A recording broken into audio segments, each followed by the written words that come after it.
Hi, this is Polly Young-Eisendrath, and I am doing Pay Attention, interviews about truth in troubling times. And today I am with Don Hoffman, an American cognitive psychologist, and he's a popular science author. He's professor in the Department of Cognitive Sciences at the University of California in Irvine. And he's an author of over 120 scientific papers and 3 books, including The Case Against Reality, Why Evolution Hid the Truth from Our Eyes. And we're going to be talking today especially about this new book, about some of the topics that I have been talking about recently in regard to the issues of consciousness and subjectivity.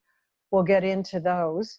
But before I do get into the actual interview, I just want to say that I am a great fan of Don Hoffman's work, and I strongly recommend that you look at his TED Talk, at his interview with Sam Harris, and that you buy the book and go through every detail of it, because I think it's the cutting edge of what we're looking at in terms of understanding issues about both consciousness and the experience that we have in our subjective reality. So welcome, Don.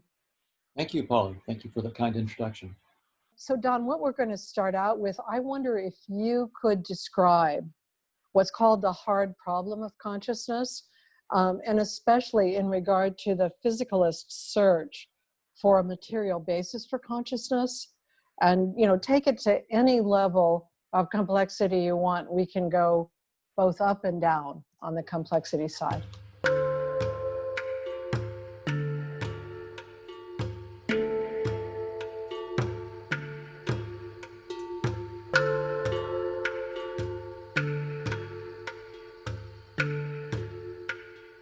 I think the simplest way to think about the hard problem of consciousness is that we now have many clear correlations between brain activity and conscious experiences, very clearly documented.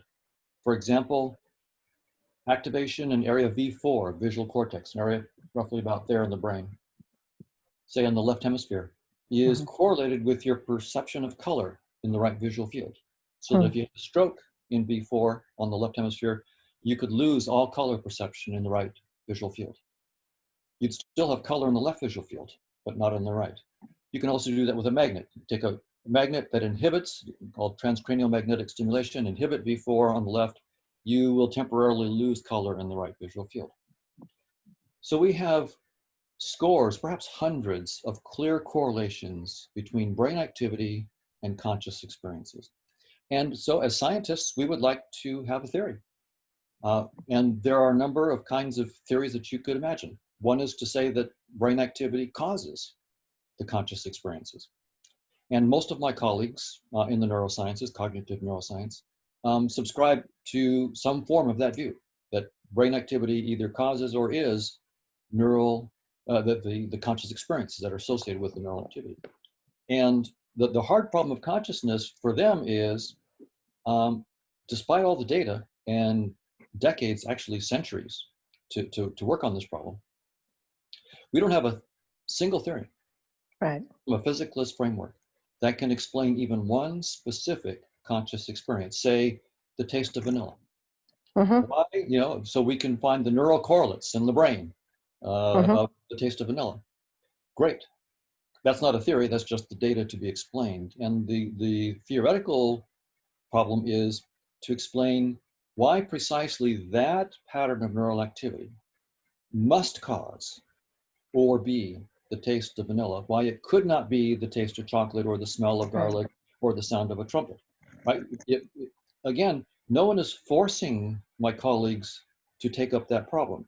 They've said it for themselves. They claim that neural activity causes or is the conscious experiences. So great, since they've set themselves that problem, then I would love to see a solution to at least one specific conscious experience. And the hard problem is that they have not succeeded in Right. explaining even one conscious experience, and there's nothing on the table that's even remotely plausible. It's not like, oh, well, we see our way to it.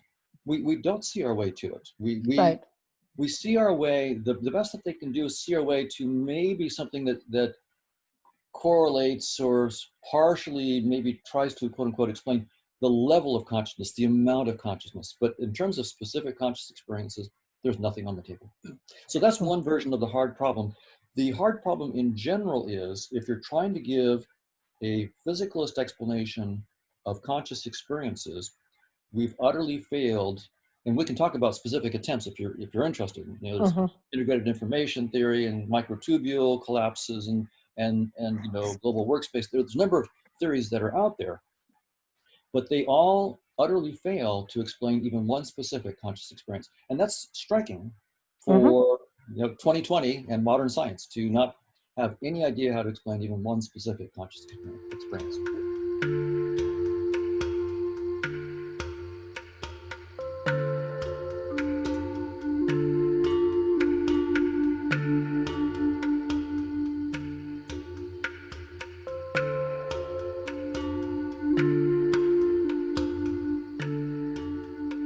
Well, what seems particularly striking is the wide embrace still of a physicalist explanation in the face of the failure to find these, sort of, let's say, even causal sorts of explanations.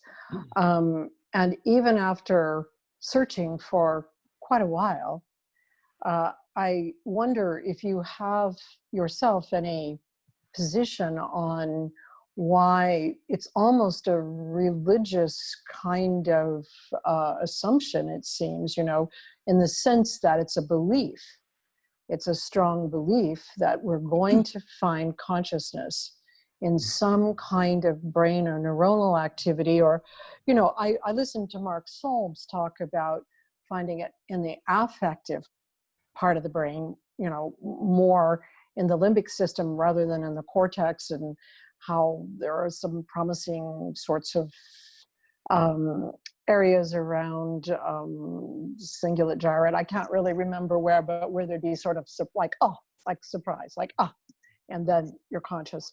But it seems to me that it's been a long search. I'll now take the side of my colleagues on this one to Yeah. explain their point of view. These are very, very bright people. They're good friends of mine. I was a physicalist, so I understand that itch, that approach. And so I'll try to give you the best take on why you could be intelligent and be a physicalist. And one is the assumption that space-time and matter are fundamental, Right. which has been sort of a core tenet of science, at least since Newton, actually before, has been fabulous and produced tons of mathematically precise theories that have transformed our world. Our standard of living is largely due to the science and technology that's come from a physicalist framework. It's worked very, very well before. There's another reason. There was a debate until the middle of the 20th century about life, right? Is life reducible just to physical stuff? Or is there some elan vital, some special thing that goes beyond the physical world? And prior to around 1953, it was, for everything that science knew, it seemed plausible to talk about an elan vital. But then, Crick and Watson in 1953 got the structure of DNA, and all of a sudden, some of the mysteries of life seemed, from the physicalist point of view, to just unravel before your eyes, no elan vital. And so many of my colleagues, physicalist colleagues, took the message from that discovery to be that even if physicalism seems not to be up to the task, we haven't figured out how, just wait until you get the right experimental data, and that will resolve the problem. And in fact, Francis Crick, who was involved in DNA, discovering the structure of double helix with Watson, spent the last couple decades of his life working on consciousness. And his attitude, I had the pleasure of meeting with him regularly and talking about consciousness. And his attitude was that the same kind of thing would happen with consciousness. Just like the double helix sort of demystified life, there'll be some equivalent discovery in neuroscience that will demystify consciousness. And I think a lot of my colleagues think that that's the case. And this was at the Helmholtz Club? Was this the Helmholtz Club? Right. And if you could just take a little bit of a diversion into what that is and who Helmholtz is, I think it gives a bigger context maybe also to the sort of belief system, let's say, the assumptions. That's right. So there was a group of us that met roughly once a month. On Tuesdays, we'd have lunch together, spend the afternoons together into the evening, go out to dinner. So, and it was a core group of, I don't know, 12, 15 of us that we could bring people in, and we'd have a couple of invited speakers. And Francis Crick was sort of the center of it, but there were other luminaries, V.S. Ramachandran and Terry Sanowski, and quite brilliant thinkers, Christoph Koch, and so forth. Sounds and wonderful. it was tremendously fun because these are really, really bright people. Our main goal was to understand neuroscience, the state-of-the-art neuroscience, and see if we couldn't use that to try to unravel this hard problem of consciousness. And so that went on. I got to participate from 1984 until early part of 2000s. And Francis died in 2003 or 4, and we sort of disbanded that at that point. But the goal was, it was a physicalist framework, and we were trying to understand how neuroscience, how some key discovery in neuroscience might unravel the hard problem of consciousness. Now, and one other thing I would say about why my colleagues go after physicalism and don't embrace other approaches, there's the issue of rigor. Right now, the only mathematically rigorous theories we have that are relevant at all are physicalist theories, neuroscience kinds of things. We have models of neural networks and their dynamics. We have, in the case of microtubules, we have quantum theory and notions of collapse. So another reason why my colleagues have stayed with physicalism is because there's literally no other science in terms of a theoretical scientific framework on the table that's worth their attention, right? There are hand waves and so forth, and there's experiments, but experiments without a mathematically precise theory are simply not going to get the attention of the most serious scientists, right? When you have a scientific theory that's mathematically precise and makes stunning predictions that have been tested, let me know, and then I'll be interested. Until then, go do your homework. So those are sort of the three big reasons. So from my point of view, it's not so much a religion, it's not doctrinaire. It's that, number one, it's worked. Physicalism has worked. It's worked fabulously. Maybe we'll find some experimental data that will solve this thing, and there's nothing else on the table that's worth our attention. So one of the things I'm trying to do is to get a theory on the table that'll be worth their attention. But that's hard work. So, I really appreciate all that you're saying. And I also, certainly agree with the argument you're making. Way back, 100 years ago when I was a graduate student and was studying some of these issues back then, I remember Wilder Penfield, and he was close by in Montreal, which is close by me now. At that point, I was in St. Louis at Washington University.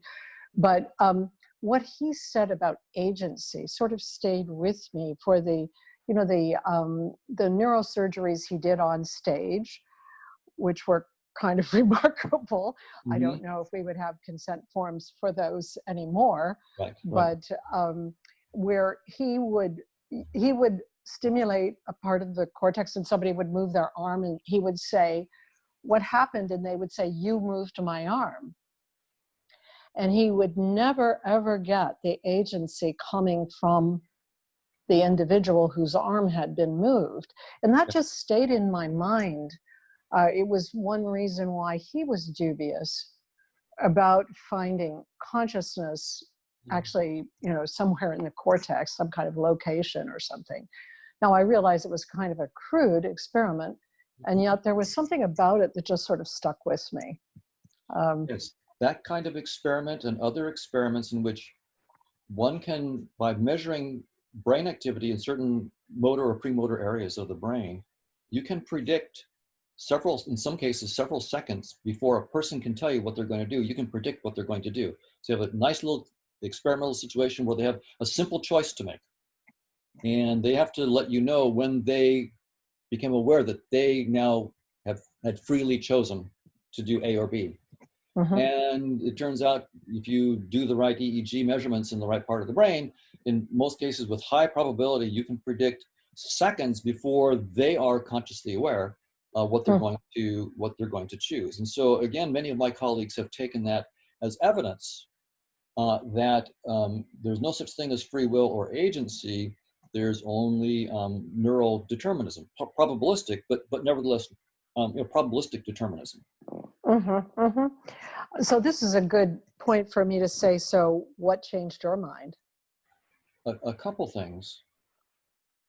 I was trying to, the key thing was I was trying to build just a general mathematical model of perception. So I was working, as a graduate student, I'd worked on specific mathematical models of how we see objects in 3D, how we see motion in 3D. And I noticed that the work that I was doing and many of my colleagues in mathematical models of vision, that the models all had a similar structure. So I began to wonder, even as a graduate student, could I write down this more abstract mathematical structure? And so I worked on that with colleagues Chetan Prakash and Bruce Bennett, and we worked on it for several years when I was an assistant professor. And when we finally got the mathematical model written down, I still remember 1986, talking with my colleague Bruce Bennett about this and talking about the implications of it. And something he said made me realize what the math was saying to us, that we were creating what we see. And that was a real stunner to me, because I was just thinking about it, well, this is just how we just see the truth. And I began to realize that the math was saying that we're creating what we're seeing, and it may not reflect the truth. It doesn't reflect the truth. And so that got me thinking, that plus then knowing that the hard problem had been so hard and we hadn't solved it, began to get me to start thinking, could I try to get a theory in which I don't start with physicalism, I start with space-time and particles. What if I just start with perception, perceiving systems as perceiving systems? Yes. And one other reason why I wanted to go after that was because I was writing down a mathematical theory of perceiving systems. But when I brought in the physical world, it ended up being a dualist kind of thing. I had the perceiving systems and the physical world. So it occurred to me, what if I could have a non-dualist, a monist scientific theory in which my mathematical model of the perceiving system was also my mathematical model of what I was interacting with. And that way it would be, and scientists want to not be dualists. We want to be monists. We'd like to have one single framework, one simple set of assumptions. And so it occurred to me that with this mathematical model of observation, I had the chance to make a new kind of monist, as opposed to dualist, mathematical model that might be able to solve the hard problem of consciousness. So that's why I went into it. Very, very geeky reasons, all sort of difficult. It wasn't because of any deep personal insight or transformative experience. It was literally just following my nose and having the mathematics slap me in the face and just trying to be a good scientist and make a monistic theory, and realizing that, if 99% of my colleagues are searching one part of the space, the physicalist attempts at solutions, maybe at least one or two of us should try somewhere else, right? As a good search strategy, even if I'm wrong and they're right, we should explore the other avenues just to make sure that they don't pan out. Well, it seems to me, though, that it was about in the mid-'80s, and I was teaching at Bryn Mawr College then, and that's when I met Umberto Maturana, I think, and some of his colleagues. And we, a group of us at Bryn Mawr and Haverford, were reading together on constructivism and on the critiques of what was called the correspondence theory of reality. Right. And so there was some sort of opening there, and it was all coming in the area of perception, like visual perception particularly. And I had already been practicing Zen Buddhism for about almost 15 years by then. And immediately that clicked in from my own experiences. I thought this is actually looking very much like what seemed to be, I would say, a subjective experience, although I had to check it out with my teacher. It's not like, it's not a private experience. You have to check out what you're experiencing. But what was interesting to me scientifically was that Maturana and Varela, his student, were coming up with this idea that we construct what we're perceiving, and especially in the visual field. So it was about the same time when you kind of came upon this through the mathematical side of it. That's right, roughly the same time. And what was happening then was there was a brilliant young scientist named David Marr, who in the late 70s and early 80s at MIT really revolutionized the field of vision. He brought the level of rigor and also computational implementation, trying to build robotic vision systems. So he brought together, perceptual science, computation, mathematical precision, and it gave us the chance to really rethink how vision is in a very rigorous way. But Marr did believe in the correspondence. Marr was my advisor. I was his last student, and worked with him and Whitman Richards for my PhD there. Two brilliant, lovely men. But Marr believed in a correspondence theory. He thought that we are constructing what we see, but that we've evolved to construct perceptions that match objective reality. So it's a construction process. And that's what most of my colleagues, for example, who are buying into so-called Bayesian models of perception. Right.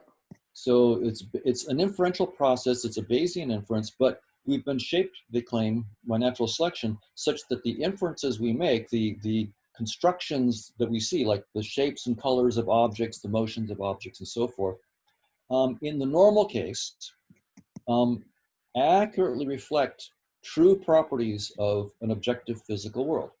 None of them would claim that we see all of reality. Now, no one is claiming that we have an exhaustive, true perception of reality, but that we've evolved to see those aspects of the truth that we need to survive, that would make us fit in our niche. So we might see parts of the spectrum that a bee doesn't see, and a bee will see parts of the color spectrum we don't see.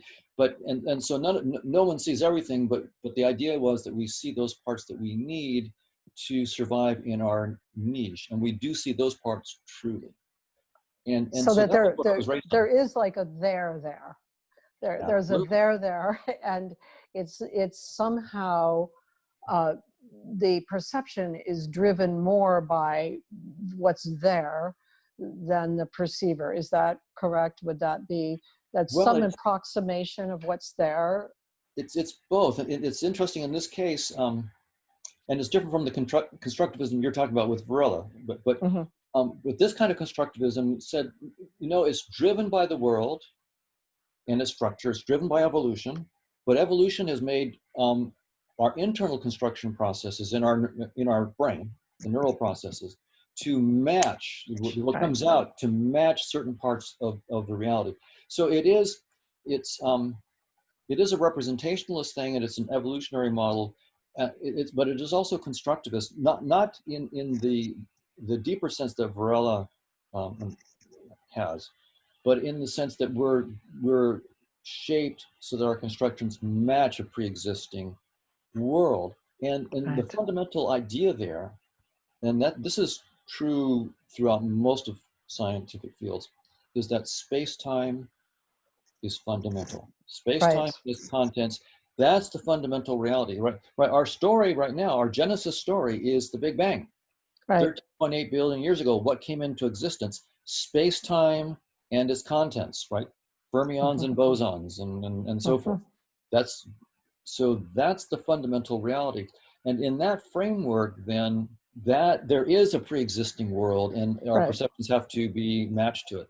So, and you can see why scientists are not going to be, my physicalist colleagues are not going to be pushed away from that too easily, because if Right. we're going to be pushed away from that, then everything that we can explain with the Big Bang, you need to give me a theory Right. that's mathematically precise that explains all of that without space, Mhm. time, and a Big Bang. There's Mhm. nothing on the table.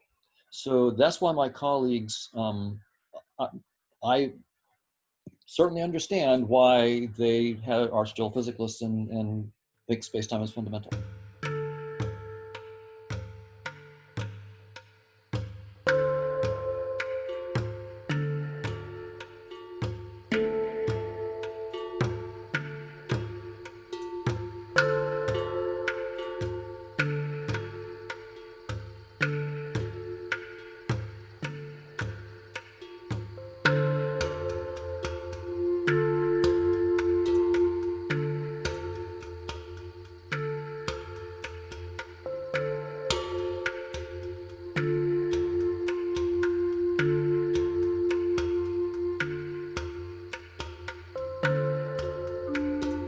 Going to shift gears into your theory, and I just want to remark that you've set a wonderful framework for seeing how courageous it is, how much you are leaping out of what would typically be thought of even as, I unfortunately think it would typically be that you're leaping out of a scientific framework, which I by no means think that at all. In fact, I've always been very aware that the proofs in science are mathematical, the demonstrations are physical, but the proofs are mathematical. And my own mentor stressed that again and again. So I think of your work as very scientific, but I'm also a minority on almost every perspective on these things. So I want to introduce your theory and then ask you also to explain various parts of it. And you've already introduced some of that. So, your theory is called conscious realism. It is a monist theory. And I'd like you to define what conscious realism means. But I'd also like you to highlight first, because I think this quote will be interesting to listeners. It's from page 186 of The Case Against Reality.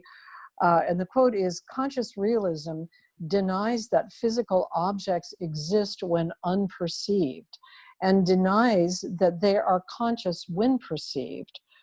That would be like a perceiving somebody to be conscious, I guess, like a person or another conscious agent. Physical objects are our conscious experiences, but they are not themselves conscious. Now, that's the end of the quote. There's plenty in there. And that quote fits remarkably well with many insights from Buddhism, actually, and from Zen Buddhism particularly. And I simply wanted to mention, because I think this is, to me, was very interesting. I was at a conference in Europe with a bunch of Zen masters, and somebody brought up the question, the typical sort of Western question: when a tree falls in the forest and no one is there to hear it, does it make a sound? And particularly the one Zen master just said, no. I mean, it was a flat answer. I mean, it was like almost like, why are you asking that question? I mean, it was a foregone conclusion that it didn't make a sound. So, this issue about things existing outside of our perception is a real puzzle for us. And conscious realism is coming at that issue from a unique perspective. So I'd like you to get around to all of that, as well as, if you could, the definition of conscious realism. Right. So the context is, as I mentioned, my colleagues have taken space-time to be fundamental, and that's been a fabulous framework for centuries. But the very scientific theories that have bolstered that framework of space-time being fundamental, namely general relativity, quantum field theory, and also evolution by natural selection. Those very theories themselves are now telling us that space-time cannot be fundamental. So, and that's a stunning statement. Our best scientific theories, the pillars of modern science, general relativity, quantum field theory, and evolution by natural selection, all are pointing to the same conclusion, that space-time and its contents cannot be fundamental. And that, for a physicalist, that's the most stunning thing that you could say. Right. Now, our theory, and that's the power of a mathematically precise scientific theory. I mean, Einstein's theory and general relativity and quantum field theory are theories of space-time. They take space-time themselves as fundamental, but the theories are good enough, they're precise enough to tell you that that is only an approximation. Space-time has to emerge from something deeper. Yes. And so if you, the phrase now that's being circulated is space-time is doomed. Mm-hmm. By that, very brilliant. I heard Brian Greene say just exactly that in a very public conversation at the Aspen Institute. Yes. Space-time is doomed. Yes. Yes, which is stunning because what we've been saying for decades, centuries is that space-time is fundamental. Right. So that couldn't be a bigger shift from space-time is fundamental, it's all there is, to space-time has to emerge from something else, and we don't know what that something else is. So that's where now conscious realism comes in. The idea is that what is fundamental, if it's not space-time, is consciousness itself. Mm-hmm. But to be a scientist and say that, I can't just wave my hands and say consciousness. And so what I have to do is, for better or for worse, write down a mathematical formalism. And of course, I'm probably wrong. So I've written down a mathematical formalism and published it. It's what I call a conscious agent, and it's a mathematically precise thing. Of course, I'm probably wrong. That's not the point.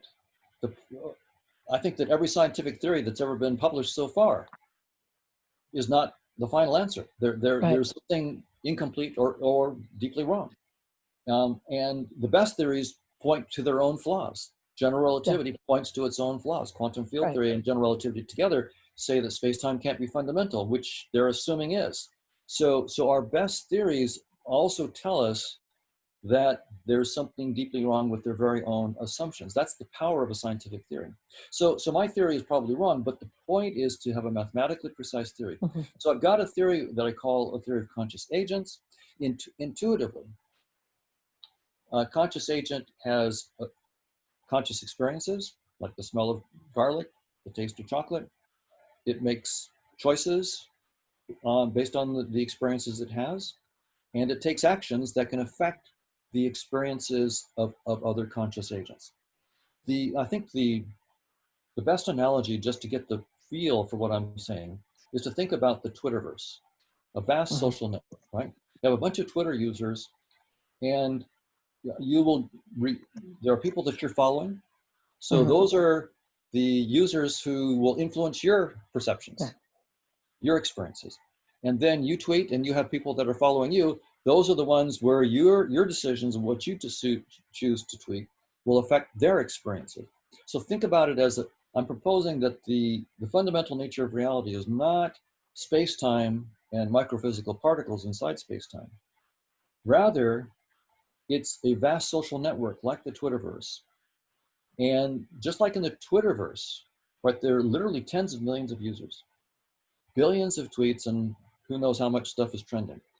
There's no way that any Twitter user could comprehend all of that. You can't interact with all the billion tweets or the millions of you couldn't do it. So if you want to understand at top level what's happening in the Twitterverse, what do we do when we have this overwhelming social network data like the Twitterverse? We create visualization tools. Maybe we will create a virtual reality tool. Maybe you can put on a headset and you can see what's trending in London versus New York in terms of Mhm. little simple Mhm. graphical icons that have colors that are doing certain things, that dumbs things down to the point, but still captures enough about what's happening. Oh, so this red ball moving this way means that, you know, in London they're Mhm. interested in, that's what's trending over here, whereas in New York it's this. So we have these visualization tools that help us to see. A good tool lets us zoom in. Let's zoom into New York City. Now let's zoom out to all of New York State. Now let's zoom out to all of North America.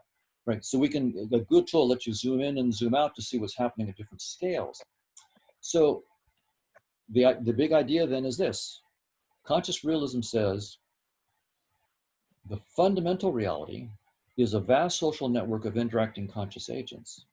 Some of those conscious agents, to understand and interact with that network, have a visualization tool that we call Spacetime.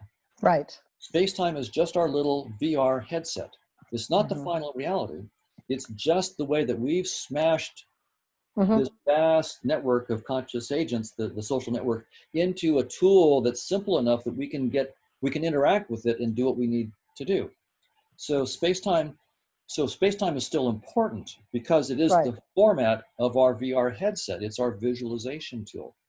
And there's going to be a systematic mapping then from Right. this network of conscious agents and their dynamics into space-time and, you know, particles and objects. So Mhm. that will be one thing that, in fact, that's what I'm working on right now. I was working on it this morning, and I'm going Mhm. to be working on it for a while. I want to write down a mathematically precise map so a mathematical model of the network of conscious agents and an exact equation Mhm. for how that maps into space-time.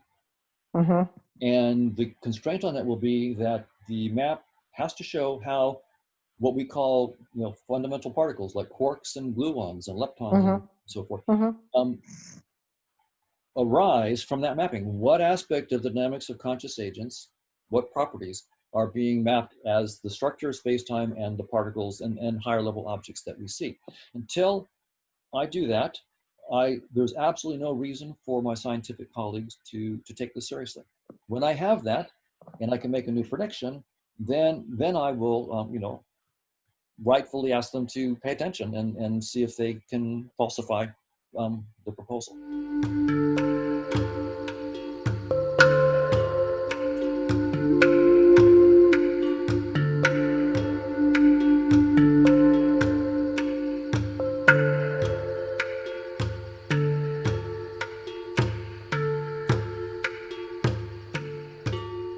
So, you've said a number of things that I think are just worth noting. One is the sort of imperfectibility of any scientific hypothesis, that it won't be comprehensive of everything. And so in a certain sense, you say, your hypothesis and your theory, you're sure will fall short in some way, and yet it is perhaps the most comprehensive attempt you can make right now, given the failure of the physicalist approach Right. to consciousness, and that it's based on this interactive network of conscious agents, and that interactive network bears some sort of resemblance to the Twitterverse. Right. And so the one question I have, again, sort of coming from the Buddhist side of the argument, so to speak, it's not Sure. really an argument, but the inquiry, let's say. Right. Um, in Buddhism, there's something called Indra's net. And each point on that net is, the way that it's looked at, is the entirety of everything, and yet a specific location as well. And so that is never translated into a physical way of understanding things, but rather in the way of consciousness. I truly don't understand much about the Twitterverse. I mean, I have the people that work with me who put my stuff on Twitter, and then they read it so I don't have to read it and respond. And I oversee it to some extent, but I don't have a clear understanding of Twitter. I like the way you explained it. Um, but I wonder if it bears some resemblance to, I mean, there's a kind of non-locality of points, let's say. is that also true of the Twitterverse? I'm just curious about that. Or of the internet itself. Yeah, in that case, a person's location in some sense is almost irrelevant to me. I can interact with someone and have it never even really occur to me that you know where they are. Although Uh-huh. you know, I might be interested if they post some picture about they're at Yosemite, then I have some idea from the picture and Right, so forth. So right. it can go either way. The notion of conscious agents that I'm talking about in conscious realism is non-local in a very Yes, specific sense. Space-time is not fundamental. right, These agents are prior to space-time. This right, whole network is not a network inside space-time. It's a right. network of agents that are not at all in space and time. Space and time is just our VR headset. The network, Yes. it lives in a different abstract space, if you will, but it's not space and time. And In so in fact, that sense, it's generating the yeah, space-time exactly. paradigm. Yeah. Yeah. In fact, well, some agents create space-time out of their Right. experiences as a way to simplify and understand their interaction with the rest of the conscious agents. So Hmm. space-time is just a visualization tool. It's a Right. data structure that we create. That some agent. I'm not saying that all agents use Hmm. space-time as their interface, their visualization tool. I could imagine that there are countless varieties of different interfaces that, and none of them, many of them aren't space-time at all in their format. Hmm. Hmm. Just that we happen to use space-time and it's our format. But no agent is inside space-time. I built a picture of myself as an agent within space-time. I call it my body. But that again, my body is not me. My body is just a symbol, a data structure in my VR headset. Right. It's a virtual body. It's not who I really am. So in that sense, the notion of non-locality that you brought up is essential to what I'm saying. And it's Hmm. essential to really understand what I'm saying. These are not agents inside space-time. Right. Anything inside space-time is not an agent. That's right. Right. Right. Well, Anything I mean, inside space-time is that lines up really very well. I mean, with one way that I understand things. But I wanted to go back to a couple of other things that you said in defining conscious realism. And the one, so your conscious agent is kind of like your primary unit, right? Mhm. For conscious realism. And the conscious agent perceives, decides, and then acts. Is Mhm. that correct? Is Right. that sequence always that same sequence? Is it reversible? Is that a fundamental assumption? Um, the way it's designed right now, those all sort of happened step by step together. So perceive, decide, and act all happen Oh, together. they're not. Okay. The actions of an agent can actually go back and affect its own perceptions as well as the perceptions of other actions. Okay. And those actions could feed back in terms of changing how its own decision process goes. So there's all Huh. sorts of feedback loops that are, I mean, at the top level, when I just say PD, perceive, decide, and act, it looks like it's, but It in looks fact, causal. Yeah. now when you look at the details of the mathematics, all sorts of interactions are possible there. For Okay. the technical person, there are all these Markovian kernels that are. Hmm. Hmm. Yeah, and I read about. I mean, I am not familiar with Markovian kernels, but I read about it in the book, and I could see how you were using that.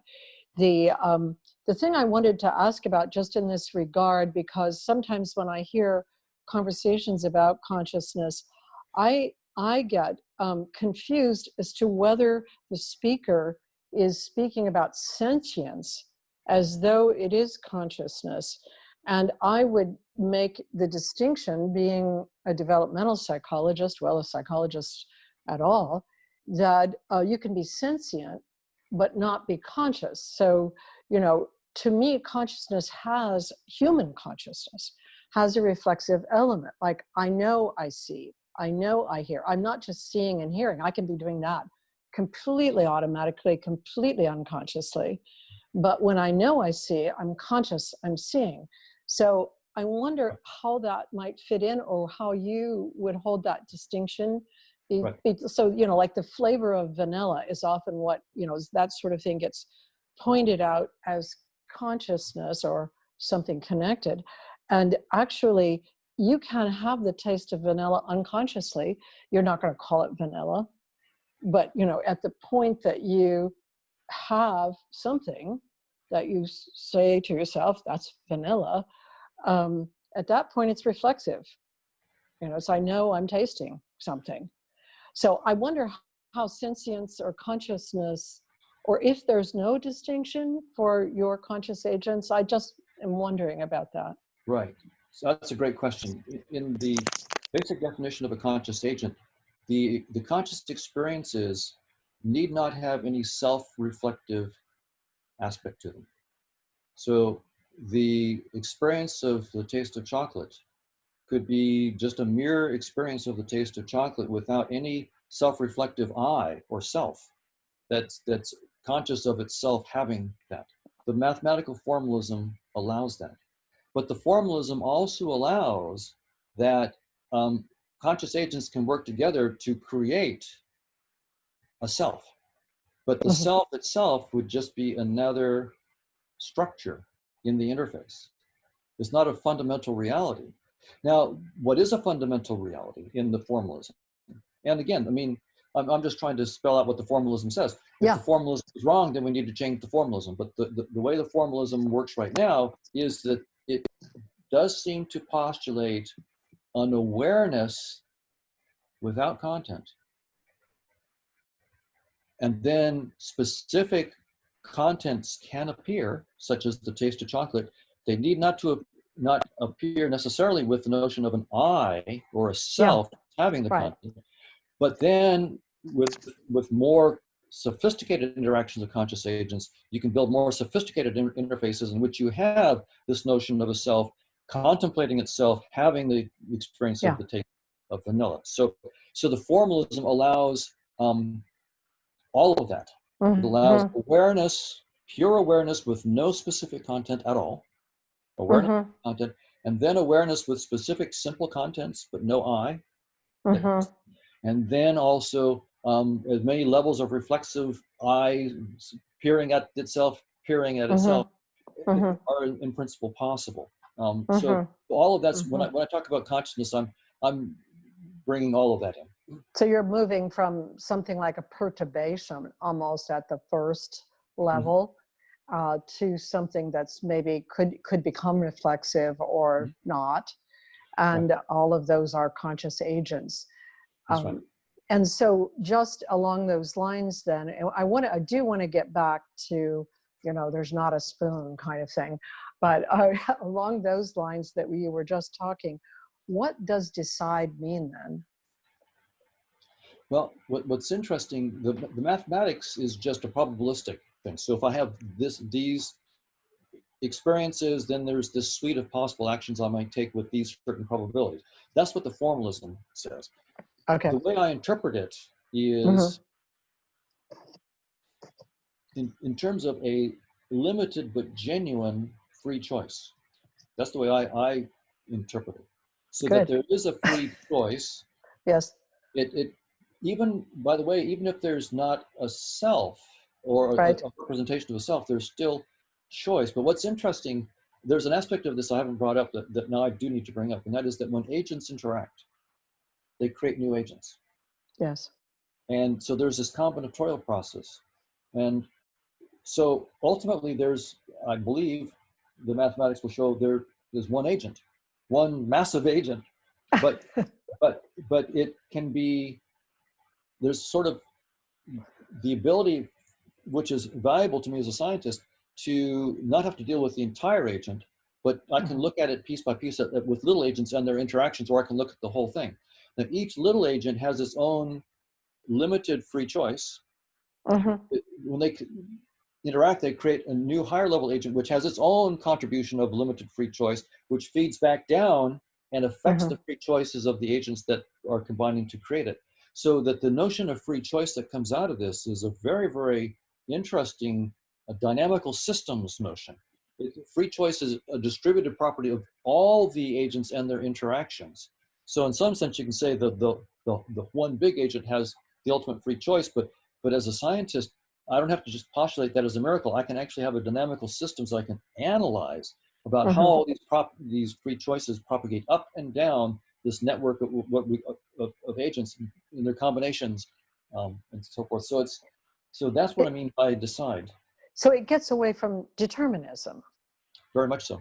And so without the determinism, then there are degrees of freedom at every level of conscious agent. Is that what you're saying? There's always some degree of freedom, so nothing is completely ever predetermined.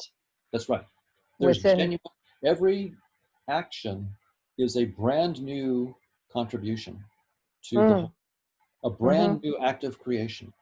Every new mm-hmm. experience is a brand new act of creation. This is so the creation didn't just happen once, and now we're just looking at the fallout of it. Every new choice, every new perception is inventing the next step in history.